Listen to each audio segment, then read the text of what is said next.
Hello guys, and welcome back to another cold episode. On today's episode, as you can tell by the title and the thumbnail, we are talking about Shaddoll Despia.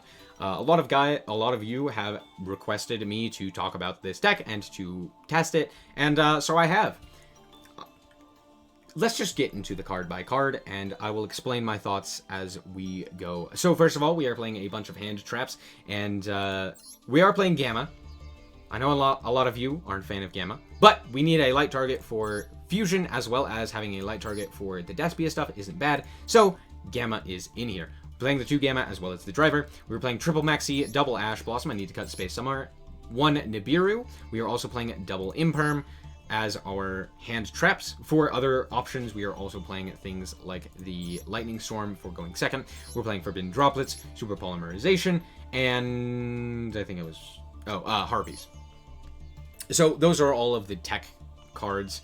I guess we're also playing Foolish Burial as a tech card as well. So there you go. Moving on to the actual Despia stuff. We have double Tragedy, triple Aluber, double Opening, double branded in red, as well as 1 Theater, and 1 Dramaturg. So basically, you do need at least 1 Theater, because searching it off of an Aluber is very, very nice, because it allows you to actually fusion summon and get something into the grave for your branded in red. You need at least something in the grave for branded in red to actually activate. So yeah, it came up a lot where I didn't have Theater. I was playing it without it at first, because I was like, oh yeah, we have a lot of ways to send things to the graveyard. Turns out you don't. You just don't. So there you go. Anyway, moving on, we are playing a whole bunch of Shaddolls as well. We are actually only playing 5, I should say.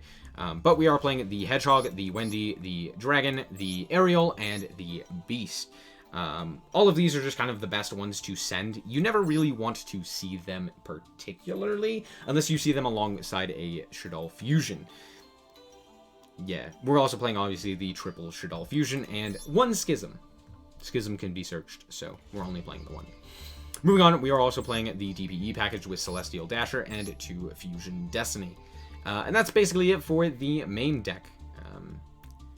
One thing I don't like is how many bricks we are playing. To be fair, I could technically take out the DPE package, which would make it a slight bit more consistent, but it would definitely hurt when you don't draw Fusion Destiny, or when something gets negated and you don't get to go into Predaplant Verte Anaconda. Trust me, going into Verte is very, very nice, especially since you can send something like a Super Poly as well as a Shaddoll Fusion, all of which are very, very nice.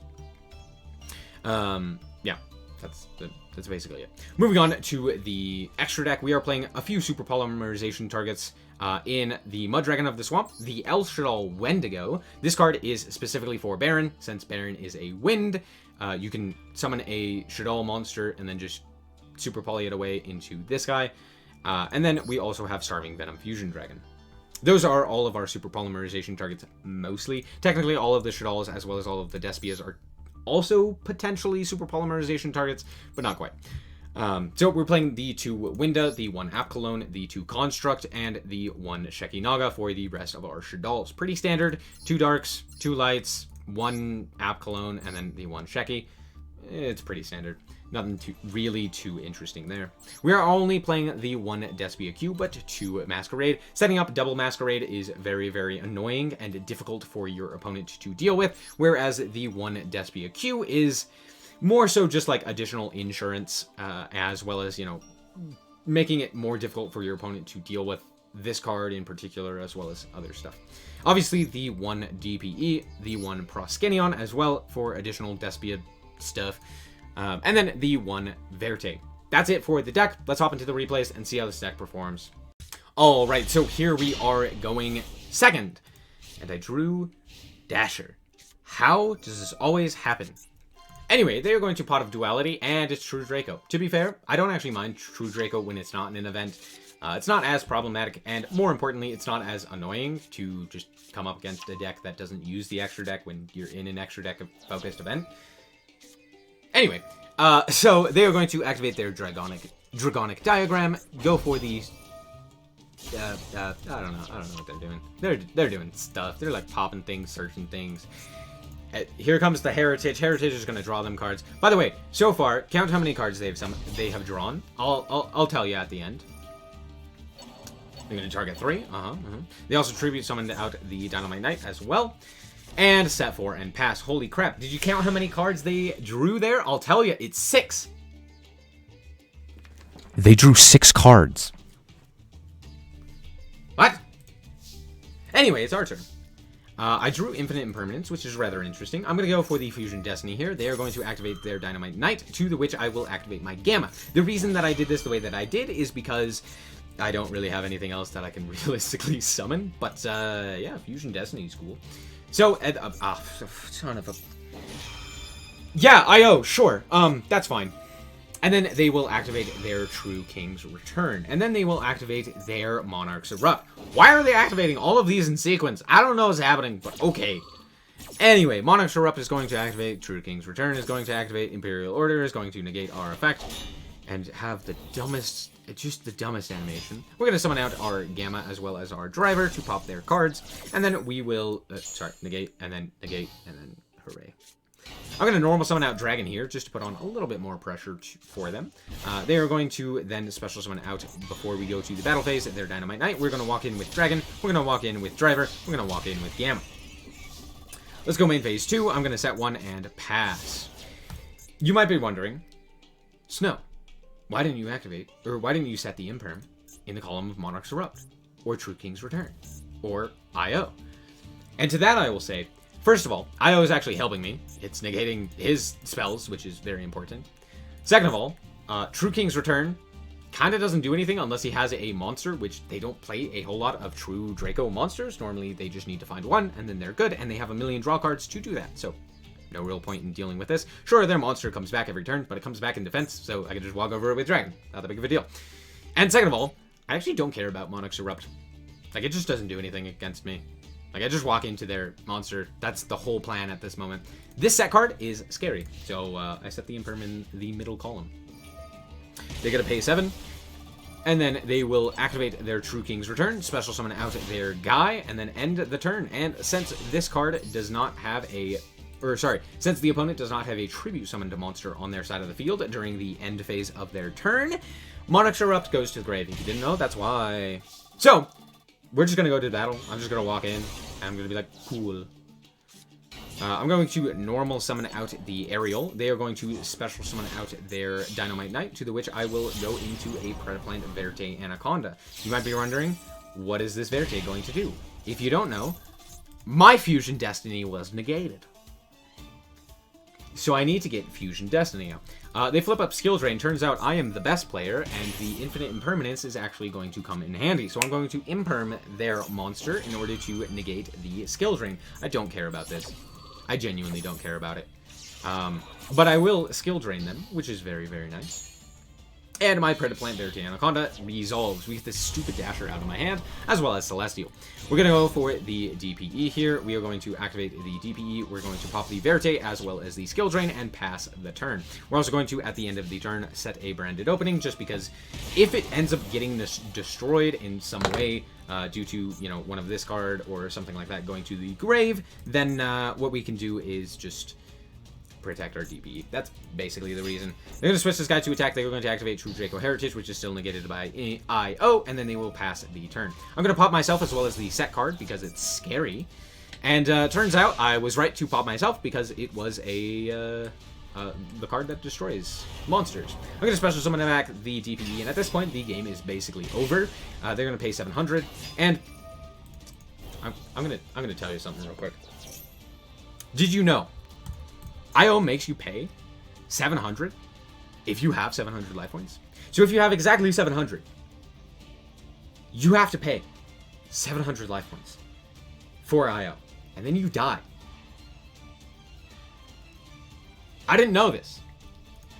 But I'm going to draw 2. We draw Wendy. This feels bad. And Nibiru. I'm going to pop the Maxi as well as the I.O. And then the reason for this is because I was like, oh yeah, I'll just kill them with the Branded Opening. It'll be fine. And we'll go into the Ad Libitum. This is all good. Turns out Ad Libitum is also not one-sided. So they gain attack as well.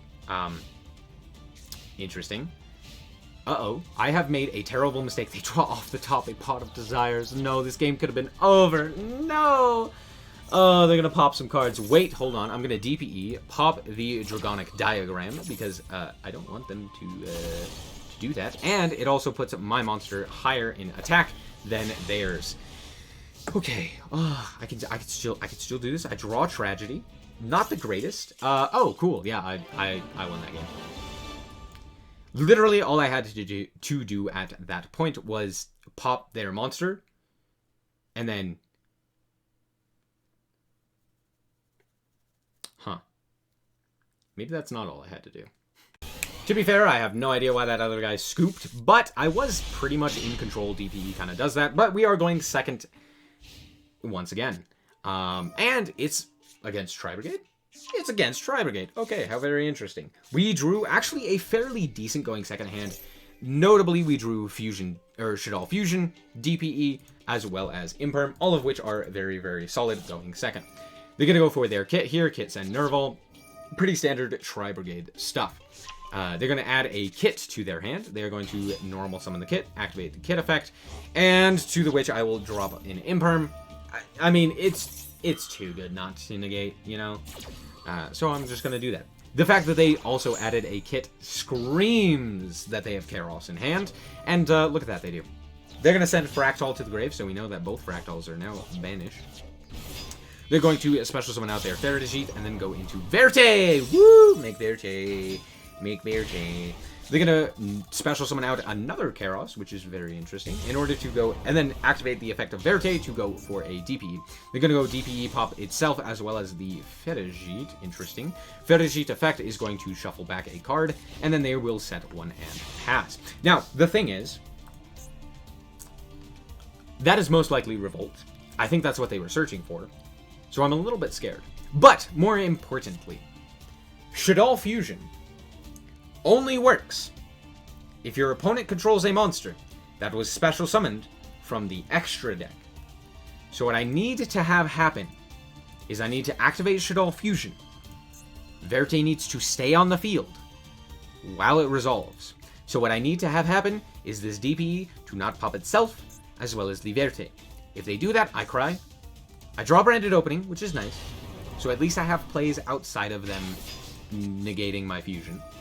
And it resolves. Fantastic. We get to send a Tragedy and a Dragon, and that is the end of the game. We summon out a Winda, even if that's a Revolt. They cannot pop it with a DPE. We get the Search. We get Shaddoll, you know, we get Fusion Destiny. We get everything. We are golden. Hooray, they surrender. That one was honestly very close to being slightly different, but I think we basically had that, even if they had the Revolt in the back.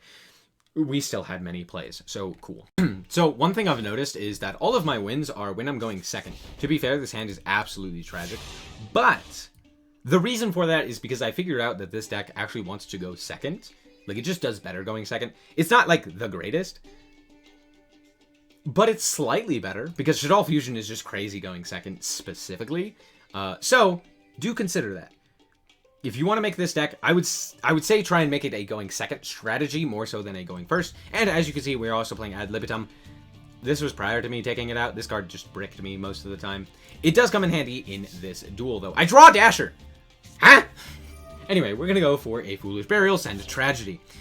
We're going to go Tragedy. Also, they set 3 and pass, so I'm pretty sure that there's a skill drain set back there. And, no, it's Rivalry. Okay, I can deal with Rivalry. Not the greatest, but I can deal with it. So now we're locked into Fairies currently. I'm just going to grab the Theater and proceed to battle. Okay, yeah, it's Eldritch. Okay, I'm not surprised. I'm just a little sad. However, with Super Polymerization, and more importantly, with the additional follow-up that we could potentially have, we could potentially go into, like, a Fiend with their own monster. So there's something there, but yeah, this Rivalry is painful. They're going to go for their Conquistador here, not too surprising. They're going to walk in, and yeah, this opens up a lot for us. Not only do we get to use our Beast with potentially a Shaddoll Fusion, but we could also potentially go for a Despia Theater in order to go into a Fiend. So there's a whole lot of stuff that we can do. Drawing an Imperm, it kind of doesn't do anything here, but yeah, no, it's a thing. They're going to conk us here, and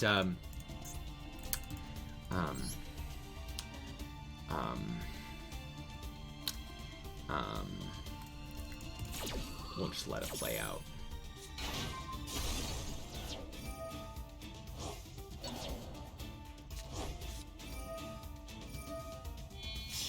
Anyway, so Despian Q comes out. This guy is absolutely insane, specifically against Eldritch, because any way that it's sent to the graveyard, it still gets to float, which is very, very nice. And it doesn't even have to be sent to the graveyard. As long as it just leaves the field by your opponent's card effect, it's good. Also, it can put everything to 0, which is really, really nice, especially against Eldritch, who wants to boost up. So, just all in all, absolutely insane card. We're going to attack into the Eldritch, pop him, and deal 25. I'm also going to set the Imperm into this column once again. Yes, I could have set it onto Rivalry, but I realistically think that one of these is at least something that can be interacted with this Imperm. And more importantly, I don't think that Rivalries is going to help me all that much if I negate it for a singular turn, whereas something like negating a skill drain could be. So yeah, I'm more so worried about a skill drain. But at the moment, this doesn't do anything because my opponent doesn't have any monsters on their side of the field. They're going to add back the Eldritch. Also, it's very shiny.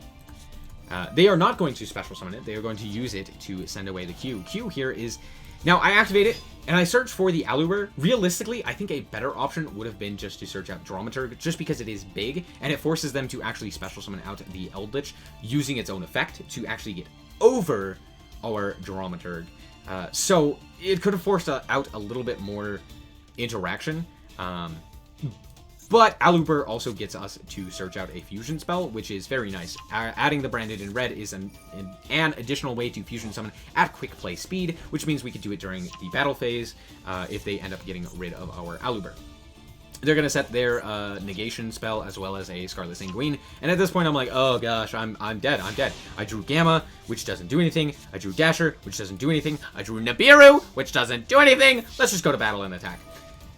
Okay, so bring out the Eldritch from the main deck, not from the graveyard. Feels good. Okay, sure. I'm just going to set one and pass. Yep, just end the battle phase, set one, pass. Sounds good. Okay. Eldritch activates. Sentence there can be only. Why are you playing this card, sir? Anyway, they're going to add it to the hand and then special summon it. Okay, I can kind of deal with this. They're going to switch this guy to attack. And, okay, right here, if they had attacked with this guy, it would have been great. Because I could have special summoned out this guy, and it would have been fine. They don't, and now I'm sad. It's not over, though.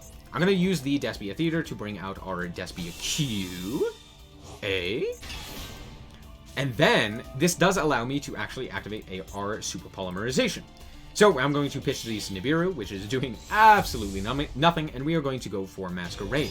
You might be wondering why I went for Masquerade over something like Proskenion. Reason being, I don't have a Dark Monster.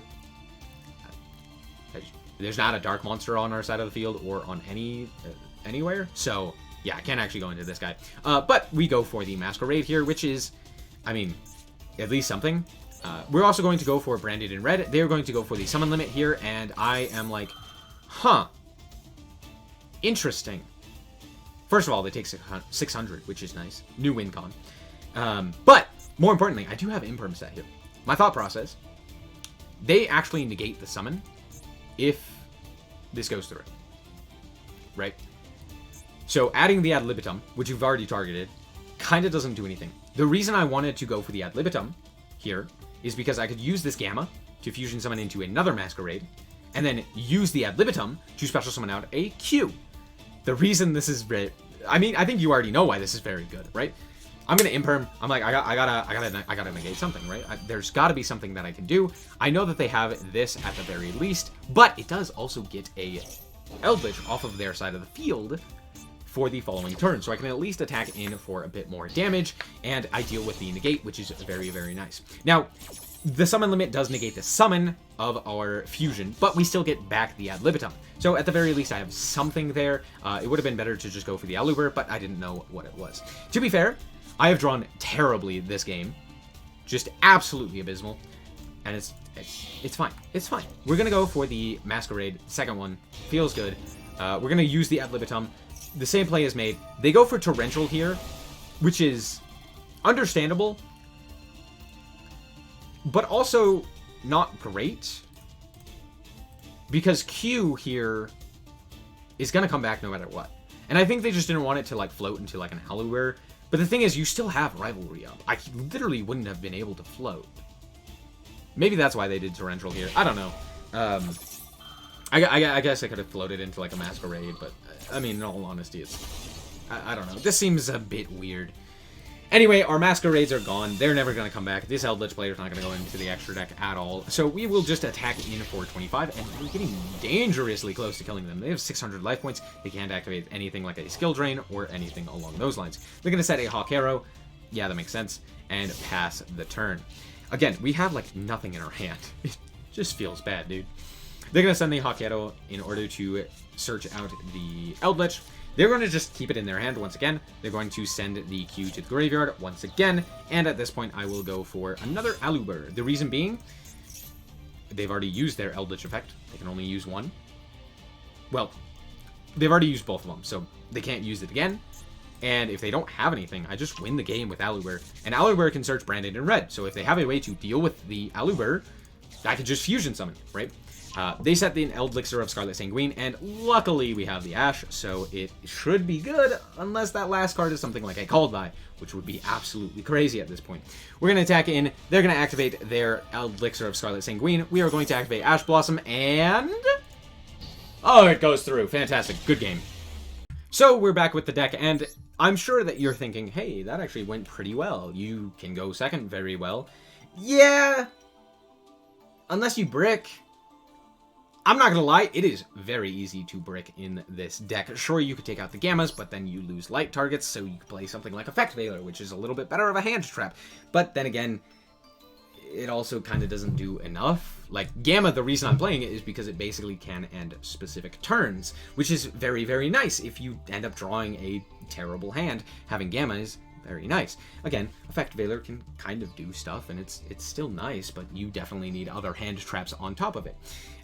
Moving on, we also have, you know, things like Droplets and Super Poly and stuff like that. Super Poly is kind of weak right now. It doesn't really have a lot of targets unless you are, I don't know, unless you're actually drawing into your Despia stuff. I just ended up always drawing like 2 or 3 Shaddolls, which you don't want to see, as well as something like a Dasher or a Celestial, which I think you basically saw, that didn't do anything. So it kind of bricks, and there is half of the deck that wants to go first, and half of the deck that wants to go second.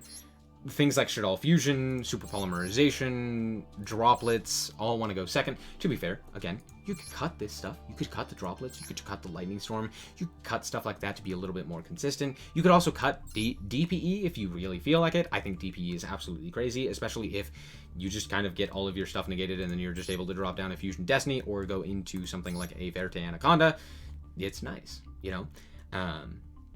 But all in all, the deck has kind of an identity crisis. It does well going second, but also, like, it wants to go first, and it has a lot of success going first. The problem is, like, if you meet a hand trap, no matter what, going first or going second, if you meet a hand trap like Ash, you kind of just lose. If they Ash your Shell Fusion, you're done. If they Ash your Fusion Destiny, you're done. If they Ash your Aluber, you're done. There's a lot of weaknesses in this deck, and the fact that you don't draw very well because of adding in the Shaddoll cards makes it a little bit more problematic. To be fair, I do think that this deck has higher highs than something like a pure Despia, just because Winda literally destroys a lot of decks. It's just like, you summon Winda, your opponent does nothing. They can't do anything sometimes. Or, more importantly, there are, you know, things where with like DPE and Winda that is absolutely broken. You have Construct, which is absolutely crazy. Super Polymerization can just absolutely clean up games by itself.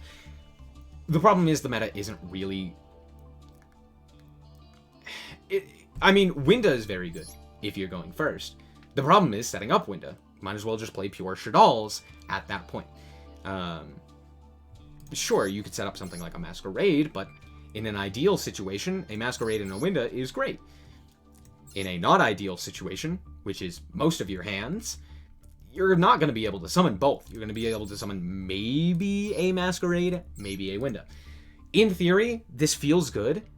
In concept, I haven't quite figured out how to make it good enough, right? they don't really mesh too well together. It seems like they would because, hey, Dark Monsters with Despia sounds pretty nice, but in reality, they just kind of don't fit together enough. It's like a puzzle piece that you think goes together, and then it turns out when you're actually like finishing the puzzle, that piece was supposed to go like on the other side of the board. And you're like, how did I see this? Anyway, I like the deck. I think it's good. I would love to see someone else come up with a better deck list, because I'm not the greatest at building decks. And just like, you know, link it down below or link it to me on Discord, which the link is down below, and just be like, hey, here you go. Here's a potentially better deck list. Maybe check this out, or test it first. Don't just like show it to me and be like, this is better. But anyway, thank you guys so much for watching. I hope that you guys did indeed enjoy. If you did, a like is very much so appreciated. And if you want to check out more content like this, as well as more Yu-Gi-Oh!, then just be sure to subscribe. Anyway, thank you guys so much for watching. And remember to always stay frosty. Bye-bye.